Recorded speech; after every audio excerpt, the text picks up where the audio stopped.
Haven was an agri-world, much like any other. Fields of grain and other foodstuffs as far as the eye could see. It was pleasant as far as imperial worlds go. The most difficult parts of the work were highly mechanized. Planting, dusting, harvesting, and shipping. All of these things were done with the aid of immense mechanical wonders that were maintained by an obscure sect of the Mechanicus, the Omniscire Scythes, who were a bit less disgusted by organic life. They still believed in the strength of steel and removed and replaced parts of their body they found to be inefficient, but they also seemed to value the pastoral charm of Haven and took pride in the efficiency of their machines and the modest leisure time that said machines granted to the agrimenials to enjoy. Haven was far from the wars that plagued most of the galaxy.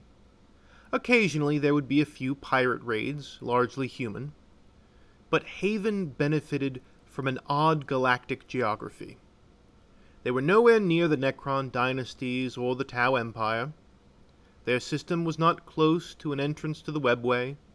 Their planet was not a glorious enough conquest for chaos, nor did it look like a fun enough fight for orcs. So Haven was largely left alone, with only the Imperial Ordnance occasionally arriving to collect tithes, and a few new initiates arriving at the monasteries of the Scythes. As the years passed, the trickle of initiates dried up, and the Ordnance stopped arriving to collect their tithes. Now Haven had not received any kind of communication, hadn't done so in years.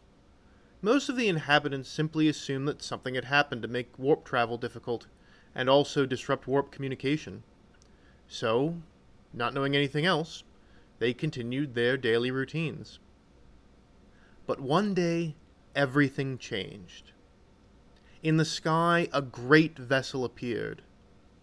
The Scythes identified it as an ultramarine battle barge. For some reason, the Emperor's sons had come to visit Humble Haven. The Scythes noted signs of combat and damage to the vessel. It was likely that the ship was in need of repairs. Thousands of people made ready to welcome the Emperor's angels. The governor, the Magos of the Scythes, and every citizen that could make the journey to Ferryman's Way, the humble spaceport of Haven, made ready for the Ultramarines. Fanfare and cheers rose from the gathered crowd as the mighty battle barge set down. Even the Magos seemed like he might be experiencing an emotion resembling excitement. But when the huge metal ramp fell with an unceremonious clang, the crowd went silent. "What are you lot gawping at? We need squig feed! We need grog! And I think something fell off the back of the ship when we was landing this thing." It was an enormous orc, wearing what looked like armor fashioned out of an ultramarine dreadnought. Edbutt Ghouliman, Prime Orc of Perium, had come to Haven. The assembled humans could not speak, nor were they prepared to fight as rank upon rank of Ultramarons marched out of the vessel. Luckily for them, the orcs seemed to think that the humans were on their side for some reason, and demanded tithes for the Emperor. The citizens of Haven decided to simply play along until they figured out what in the Emperor's name was going on. It turned out that due to the rise of the Orc Empire known as the Perium, Haven somehow found itself within its borders now, specifically within the sub-empire of Morkrag. Once Edbutt Ghouliman and his boys were fed and their ship was repaired, they simply left. And life returned to almost normal, except that the ones that came around to collect tithes were a bit greener than usual. And so Haven became a little island of humanity in the midst of a growing orcish empire. Now, Perium contains many different human communities on many of the systems that Perium encompasses, but not every human was particularly happy with the arrangement with their green overlords. As a result, Haven began to receive a steady stream of humans seeking to leave orc-dominated worlds and live a bit more freely away from the demands of the orc bosses. Some, of course, attempted to make their way back to the Imperium of Man, but many people were not sure the Imperium would welcome them with open arms after living in orc-controlled territory.